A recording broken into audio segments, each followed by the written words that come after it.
Quadratic equations के बाद है अर्थमेटिक प्रोग्रेशन, एपी शॉर्ट में।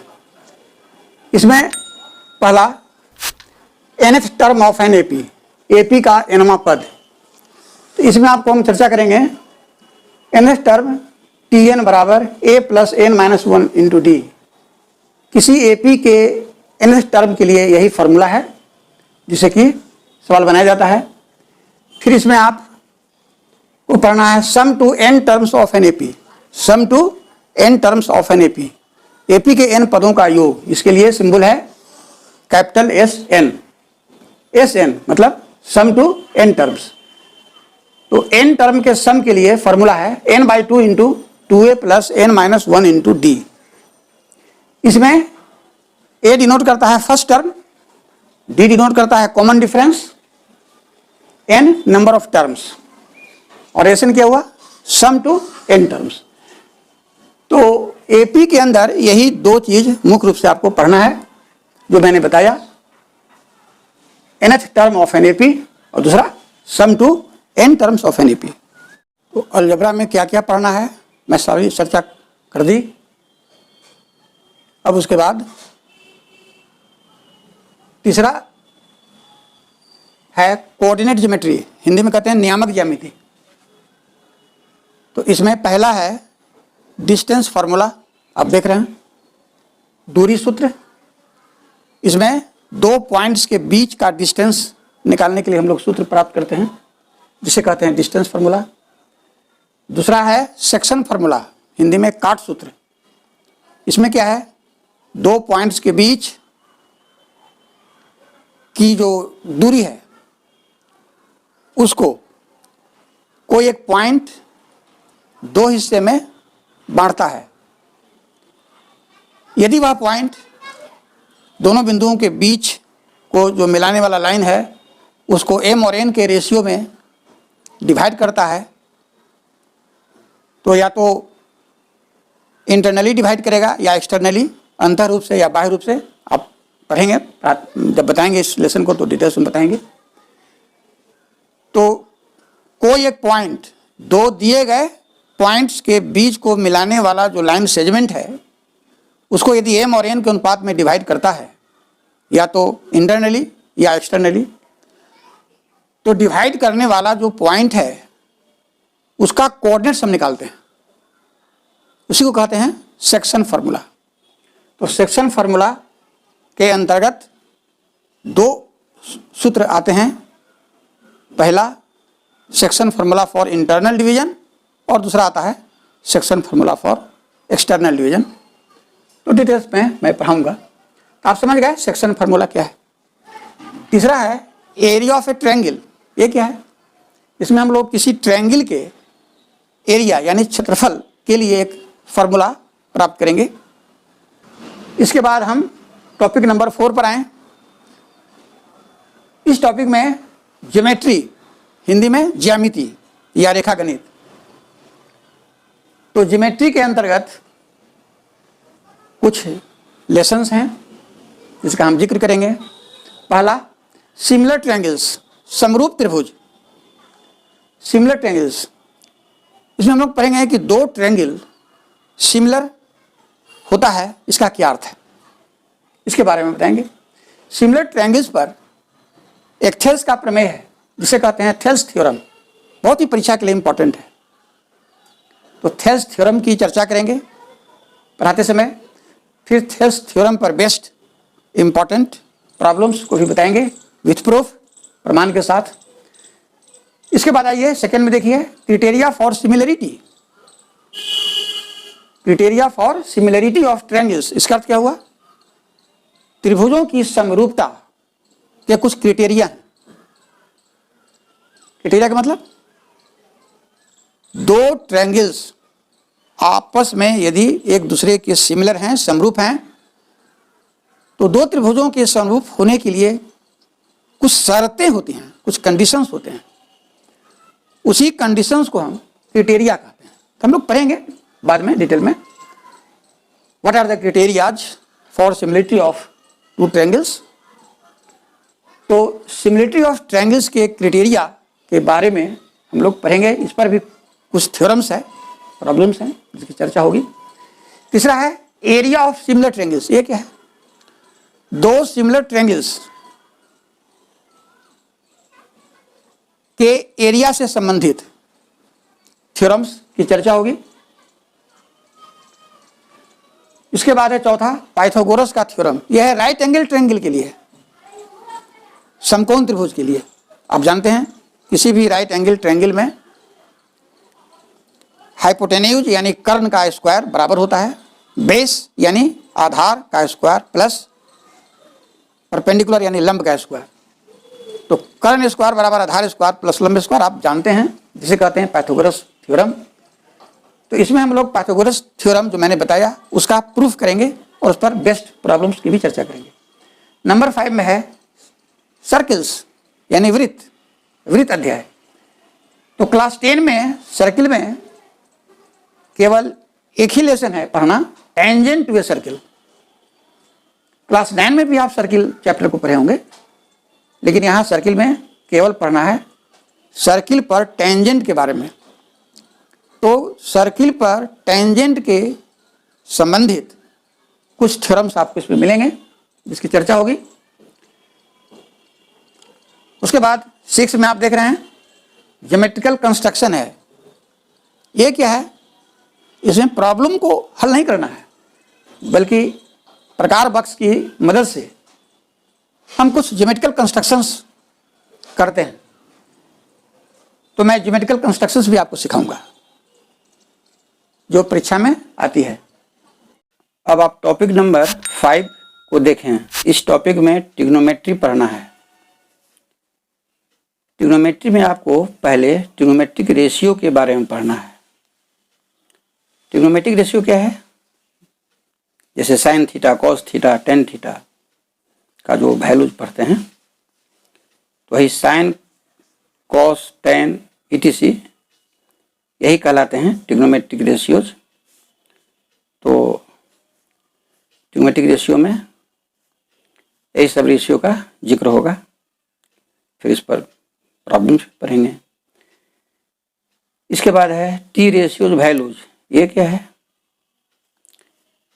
टी रेशियो के मान, मतलब जैसे 30 डिग्री, 45 डिग्री, 6 डिग्री, 90 डिग्री के साइन, कॉस, टेन वगैरह का जो वैल्यू आप प्राप्त करते हैं, जैसे sine 30 degree is equal to आप लिखते हैं 1/2, साइन 45 डिग्री लिखते हैं 1/√2 वगैरह। इसके बाद आप पढ़ेंगे ट्रिग्नोमेट्रिकल आइडेंटिटीज। ये क्या है?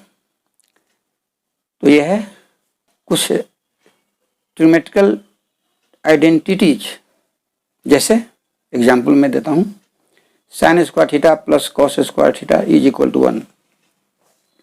ये क्या है? एक ट्रिग्नोमेट्रिकल आइडेंटिटी है, आपको जानना चाहिए। Sign square theta plus cos square theta बराबर इज इक्वल टू 1 एक ट्रिग्नोमेट्रिकल आइडेंटिटी है। मैं आपको पढ़ाते वक्त बताऊंगा कि आइडेंटिटी और इक्वेशन में क्या डिफरेंस है। इसके बाद आपको पढ़ना है हाइट एंड डिस्टेंस, ऊंचाई और दूरी। इसमें हाइट एंड डिस्टेंस के प्रश्नों को बनाना होता है। अब टॉपिक नंबर 6 को देखें। इस टॉपिक में आपको पढ़ना है मेंसुरेशन। मेंसुरेशन में आपको सबसे पहले area related to a circle, मतलब किसी सर्किल से रिलेटेड एरिया के विषय में पढ़ना है। फिर है areas of combination of plane figures, मतलब प्लेन फिगर्स के कॉम्बिनेशन का एरिया। फिर है surface area of a combination of solids, मतलब सॉलिड्स के कॉम्बिनेशन का सरफेस एरिया। फिर है volume of a combination of solids, मतलब सॉलिड्स के कॉम्बिनेशन का वॉल्यूम। फिर है conversion of solid figure and frustum, मतलब सॉलिड फिगर और फ्रस्टम का कन्वर्सन। मेंसुरेशन आपकी परीक्षा के लिए बहुत इम्पोर्टेंट लेसन है और आपके मैथमेटिकल लाइफ में आगे भी मेंसुरेशन के हमेशा लगाव बना रहेगा। इसके बाद आइए टॉपिक नंबर 7। इसमें आपको पढ़ना है स्टैटिस्टिक्स। स्टैटिस्टिक्स में आपको पहले मीन ऑफ ग्रुप डाटा के बारे में पढ़ना है, मतलब ग्रुप डाटा का मीन। फिर मोड ऑफ ग्रुप डाटा, मतलब ग्रुप डाटा का मोड। फिर मीडियन ऑफ ग्रुप डाटा, मतलब ग्रुप डाटा का मीडियन। फिर कम्युलेटिव फ्रीक्वेंसी ग्राफ, मतलब कम्युलेटिव फ्रीक्वेंसी का ग्राफ ड्रा करना। तो मैं पढ़ाते समय कम्युलेटिव फ्रीक्वेंसी के ग्राफ को अच्छे ढंग से मैं खींच कर दिखाऊंगा, आप समझेंगे। तो टॉपिक नंबर 7 में ही स्टैटिस्टिक्स के साथ साथ प्रोबेबिलिटी का भी स्टडी करना है। आप क्लास 11 में भी प्रोबेबिलिटी चैप्टर पढ़ा था, जिसमें रैंडम एक्सपेरिमेंट, इवेंट वगैरह के विषय में पढ़ा था।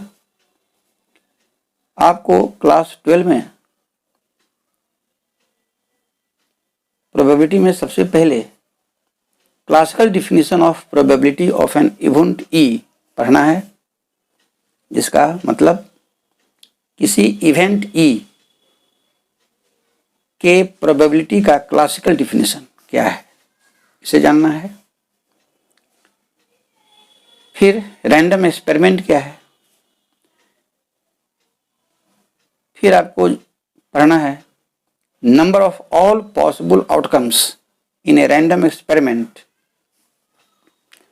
जिसे शॉर्ट में NS से डिनोट करते हैं। NS क्या बताता है? किसी रैंडम एक्सपेरिमेंट में सभी पॉसिबल आउटकम्स की संख्या को बताता है। फिर आप पढ़ेंगे टॉसिंग ए कॉइन, मतलब एक सिक्के को टॉस करना, मतलब उछालना। फिर पढ़ेंगे टू थ्रो ए डाई और डाइस। डाई का अर्थ पासा होता है हिंदी में, डाइस डाई का प्लूरल है। तो आप पढ़ेंगे किसी डाई और डाइस, मतलब एक डाई से अधिक को फेंकना। फिर description of A pack of cards. A pack of cards मतलब ताश की गड्डी। तो ए पैक ऑफ कार्ड्स का डिस्क्रिप्शन मतलब ताश की गड्डी का वर्णन। पैक ऑफ कार्ड्स में कौन कौन कार्ड होते हैं, उनके क्या नेम हैं, क्या उनकी संख्या है, इन सभी बातों का इसमें आपको जिक्र होगा। फिर इसके बाद पढ़ना है टाइप्स ऑफ इवेंट्स। इवेंट्स के प्रकार। इवेंट्स के कई टाइप हैं। पहला है इम्पॉसिबल इवेंट, जिसे 5 सिंबल से डिनोट करते हैं। श्योर इवेंट, जिसे कैपिटल S से डिनोट करते हैं। कॉम्प्लीमेंट्री इवेंट, जिसे E- या E' से डिनोट करते हैं। ई पर जो पर लकीर है इसको बार पढ़ा जाता है। तो प्रोबेबिलिटी चैप्टर में हम आपको कुछ इम्पोर्टेंट फॉर्मूले को बताऊंगा। थोड़ा सा मैं नीचे जिक्र किया हूं, जिसे आप देखें। PE का मतलब probability of an event E is equal to NE/NS। इसके बाद P5 इज इक्वल टू 0, मतलब probability of 5 is equal to 0। देखिए ऊपर बताए हैं 5 क्या बताता है? इम्पॉसिबल इवेंट को। तो P5 का मतलब क्या हुआ? इम्पॉसिबल इवेंट 5 की प्रोबेबिलिटी 0 होती है। PS इज इक्वल टू 1, इसमें S क्या बताता है? देखिए ऊपर बताए हैं श्योर इवेंट तो PS का अर्थ हुआ प्रोबेबिलिटी ऑफ श्योर इवेंट, मतलब श्योर इवेंट की प्रोबेबिलिटी 1 होती है। इस लेसन में सबसे इंपॉर्टेंट फार्मूला है PE plus PE bar is equal to 1। इसका मतलब किसी इवेंट E की प्रोबेबिलिटी प्लस उस इवेंट E के कॉम्प्लीमेंट्री इवेंट, जिसे E बार से डिनोट कर रहे हैं, की प्रोबेबिलिटी का सम 1 होता है। तो इस फार्मूले को आप याद रखेंगे। PE plus PE bar is equal to 1 implies PE bar is equal to 1 minus PE implies PE is equal to 1 minus PE bar. तो पढ़ाते वक्त मैं ये डिटेल्ड सिलेबस CBSE क्लास 10 का जो मैंने बताया आपको, इस डिटेल्ड सिलेबस के हर टॉपिक के हर लेसन को पढ़ाते वक्त मैं आपको 1 बाय 1 करके एक्सप्लेन करूँगा अच्छे ढंग से। आप अच्छे ढंग से समझेंगे, कोई आपको कठिनाई नहीं होगी, मैं इसका दावा करता हूँ। अब यदि आप पहली बार मेरे इस वीडियो लेक्चर को देख रहे हैं तो आप मेरे चैनल मैथ डिस्क्राइबर को अवश्य सब्सक्राइब, लाइक और शेयर कर देंगे।